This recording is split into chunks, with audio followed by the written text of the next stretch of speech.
Hello, story lovers. Welcome back to my channel, Possessive Husband, Innocent Wife, part 139.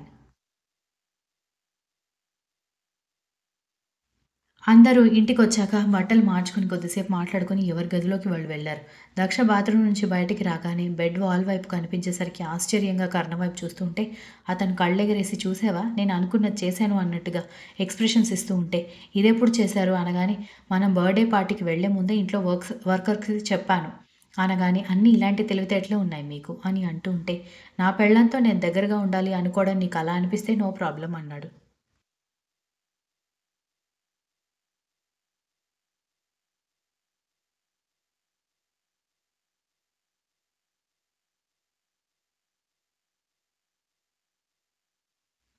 మీ కూతురు గనక అర్ధరాత్రి లేచిందనుకో గొడవ చేస్తుంది అనగానే, ఎందుకు చేస్తుంది అని కర్ణ అడగడంతో, మరి మీ కూతురికేమో మీరంటే ఇష్టం. నా కొడుకు నేను పక్కనుండాలి అనగానే, వాళ్ళు చిన్న పిల్లలు. ఒకసారి నిద్రపోయారంటే మన నిద్ర లేపే వరకు నిద్రలేవరు కానీ, రా బేబీ అని అంటూ చేతులు చాపాడు.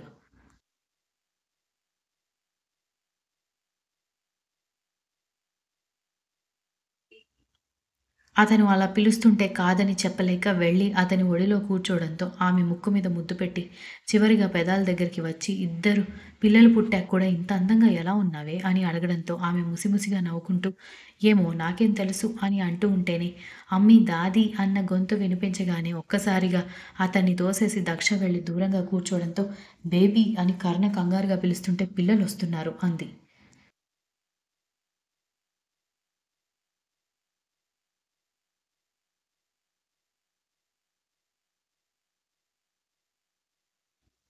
కర్ణ మూతి ముడుచుకుంటే ఆమె లేచి వెళ్లి కబోర్డ్ ఓపెన్ చేసి మడత పెట్టిన బట్టలన్నీ తీసి పెడుతూ ఉంటే ఏం చేస్తున్నావు అనగానే రేపు అమ్మ వాళ్ళ ఇంటికి వెళ్తున్నాం కదా లగేజ్ ప్యాక్ చేయాలి కదా ముందు పిల్లలవి అడ్జస్ట్ చేస్తాను అక్కడికి వెళ్ళాక ఇబ్బంది అవ్వకుండా ఉంటుంది అని అంటూ పిల్లలకి కావాల్సిన డ్రెస్సెస్ అన్నీ తీసి పెట్టేసి అలాగే వాళ్ళ మెడిసిన్స్ సడన్‌గా జలుబు వచ్చినా, ఫీవర్ వచ్చినా యూజ్ అవ్వడానికి కొన్ని సిరప్స్, అలాగే మిల్క్ పౌడర్స్, దోమలు కుట్టకుండా క్రీమ్స్ అన్నీ అడ్జస్ట్ చేసేసరికి అదంతా ఒక పెద్ద బ్యాగ్ అయ్యేసరికి మనం వెళ్తుంది 1 వీక్ ఉండడానికా? 1 మంత్ ఉండడానికా? అని అడిగాడు కర్ణ.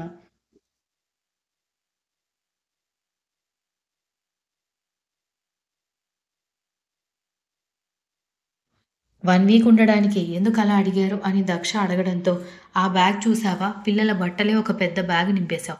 ఇక నీ బట్టలు, నా బట్టలు 2 బ్యాగులవుతాయా?" అనగానే, "అందులో పిల్లల బట్టల కంటే కూడా వాళ్ళకి కావాల్సిన మందులు, ఫుడ్ ఐటెమ్స్ ఉన్నాయండి. అందుకే ఇంత బ్యాగ్ పట్టింది" అని అంటూ ఆ బ్యాగ్ పక్కన పెట్టేసి ఇంకొక బ్యాగ్ తీసుకొని తన బట్టలు, కన్న బట్టలన్నీ నీట్‌గా అరేంజ్ చేసేసి, "అయిపోయింది నా ప్యాకింగ్" అని అంటూ ఉంటేనే రూమ్ అంతా పిల్లలు గందరగోళం చేయడంతో తల పట్టుకుంది.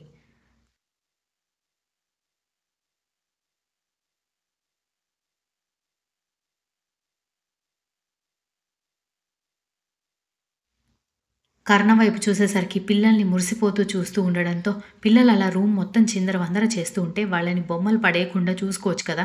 హాయిగా కూతుర్ని చూసి మురిసిపోతున్నారా అనగానే, ఇప్పుడు వాళ్ళ దగ్గర నుంచి బొమ్మలు లాక్కుంటూ ఊరుకుంటారా?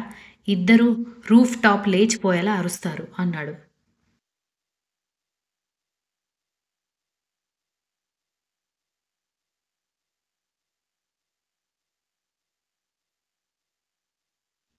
అయితే మాత్రం నెమ్మదిగా చెప్పాలి గానీ, ఇలా వదిలేస్తారా? నాకైతే ఓపిక లేదు.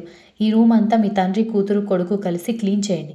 నా వల్ల కాదు అనగానే, ఏంటి అని అతను అయోమయంగా అనగానే, మరి లేకపోతే మీరేమో వాళ్ళని చూసి మురిసిపోండి.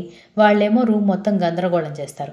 నేనేమో క్లీన్ చేసుకుంటూ కూర్చుంటాను అనగానే, పని మనిషిని పిలిస్తే క్లీన్ చేస్తుంది కదా! అనగానే, అవును మరి పని మనిషికి ఫ్యామిలీ లేదు, కుటుంబం లేదు, మొగుడు పిల్లలు లేరు. అర్ధరాత్రి తమరింటికి ఇల్లు క్లీన్ చేయడానికి వస్తుంది. పని మనిషి అని వెటకారంగా అనగానే, అయితే నన్నే క్లీన్ చేయమంటావు అంతే కదా! అనగానే, అవును. ఆ బొమ్మలన్నీ ఒక బాక్స్‌లో వేయండి. వాక్యూమ్ క్లీనర్ తీసుకొచ్చి వాక్యూమ్ పెట్టి క్లీన్ చేయండి అని చెప్పింది.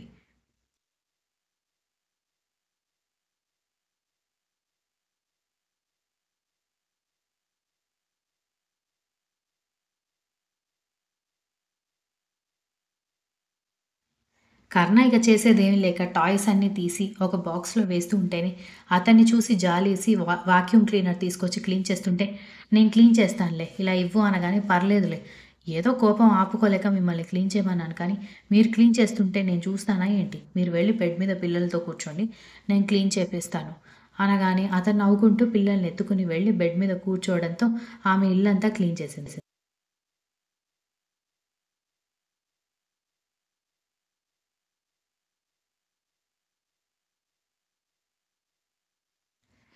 "ఇంకా పడుకోలేదా? ఉదయాన్నే అమ్మ వాళ్ళ ఇంటికి వెళ్ళాలి అన్నావు కదా!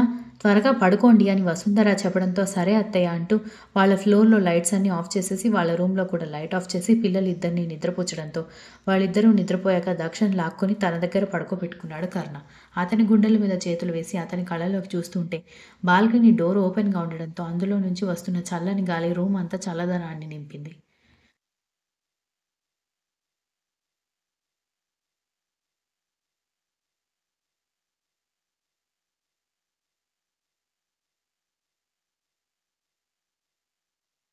ఇలా బావుంది నీతో పిల్లలతో అని అంటూ ఆమెని దగ్గరికి లాక్కొని కళ్ళు మూసుకున్నాడు. ఉదయాన్నే హడావిడిగా ఉండడంతో కర్ణ లేచి వర్కౌట్స్ కోసం వెళ్తూ ఉంటే త్వరగా రెడీ అవ్వండి అని చెప్పడంతో మనం ఏమైనా ఆస్ట్రేలియా వెళ్తున్నామా? అమెరికా వెళ్తున్నామా? స్టీరింగ్ పట్టుకుంటే 30 మినిట్స్‌లో మీ అమ్మ వాళ్ళ ఇంట్లో ఉంటాం. ఈ మాత్రం దానికి నిన్నటి నుంచి ఓ తెగ హడావిడి చేస్తున్నావు అని అంటూ వర్కౌట్స్ చేయడానికి వెళ్ళిపోవడంతో దక్ష మూతి తిప్పుకుంటూ పిల్లలిద్దరికీ స్నానం చేయించి రెడీ చేస్తూ ఉంటే అమ్మీ ఎత్తడికి పోతున్నాం అనగానే అమ్మమ్మ వాళ్ళింటికి వెళ్తున్నాం అని చెప్పింది దక్ష.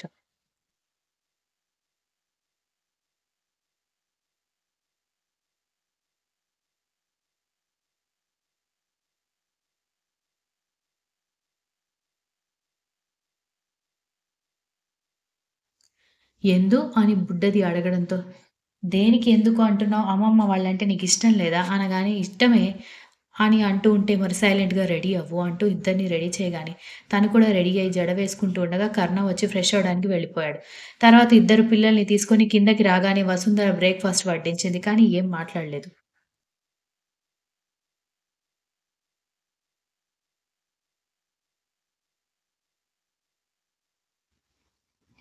అది దక్ష గమనించడంతో "ఏమైందత్తయ్య? ఎందుకు డల్‌గా ఉన్నారు?" అనగానే, "నీతో కలిసి వంట చేసుకోవడం, పిల్లలు సరదా సరదాగా మాట్లాడుతుంటే వాళ్ళ ముద్దు ముద్దు మాటలు వినడం బాగా అలవాటైపోయింది. ఇప్పుడు మీరు ఎవరు ఉండరంటే నాకు ఏదోలా ఉంది" అంది ఆవిడ.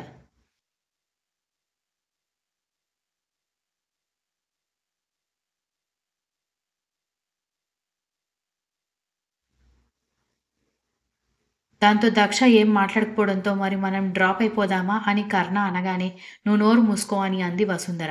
"నువ్వే కదా మమ్మీ మమ్మల్ని మిస్ అవుతాను అంటున్నావు" అనగానే, అయితే మాత్రం పాపం వాళ్ళ అమ్మ వాళ్ళ ఇంటికి వెళ్తున్నానన్న సంతోషంలో ఉన్న దక్ష సంతోషాన్ని పోగొట్టమంటావా?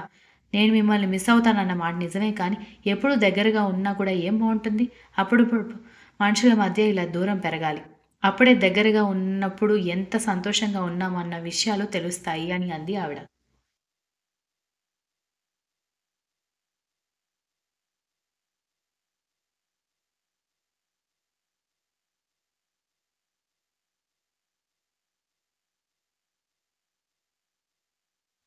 పిల్లలకి తనే దగ్గరుండి స్వయంగా బ్రేక్‌ఫాస్ట్ తినిపించాక అందరూ బయలుదేరుతుంటే, వసుంధరని హత్తుకొని "బాధపడకండి అత్తయ్య.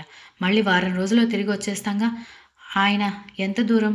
30 నిమిషాల్లో వెళ్ళిపోవచ్చు. మీకెప్పుడైనా పిల్లల్ని చూడాలనిపించినా మీరు కూడా వచ్చేయండి" అని చెప్పింది. వసుంధర సరే అని చెప్పి పిల్లల్ని దగ్గరికి తీసుకొని "అల్లరి చేయకండి. అమ్మని, అమ్మమ్మని విసిగించకూడదు. సరేనా?" అనగానే వాళ్ళిద్దరూ తలాడించడంతో పిల్లలిద్దరిని తీసుకొని వాళ్ళ ఇంటికి స్టార్ట్ అయిపోయింది దక్ష భర్తతో పాటు.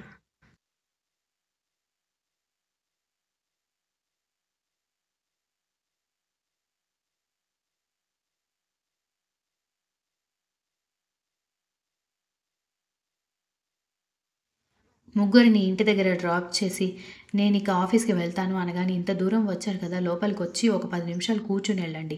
ఇలా డ్రాప్ చేసి వెళ్ళిపోతే ఏం బావుంటుంది" అనగానే, ఇక దక్ష మాట కాదని చెప్పలేక కర్ణ లోపలికొచ్చాడు. అల్లుడు కూడా రావడంతో వాళ్ళు తెగ సంతోషపడి టిఫిన్స్ పెడుతుంటే, "అయ్యో! అమ్మ మేమక్కడ తినేసొచ్చాం. మళ్ళీ వారం రోజుల వరకు పిల్లల్ని, నన్ను చూడలేనన్న దిగులుతో అత్తయ్య వచ్చే ముందు బ్రేక్‌ఫాస్ట్ తినిపించి మరీ పంపించింది. ఇప్పుడేమీ తినం. కావాలంటే లంచ్‌లో ఏదైనా చెయ్యి" అని చెప్పడంతో సరే అని చెప్పింది మహాలక్ష్మి.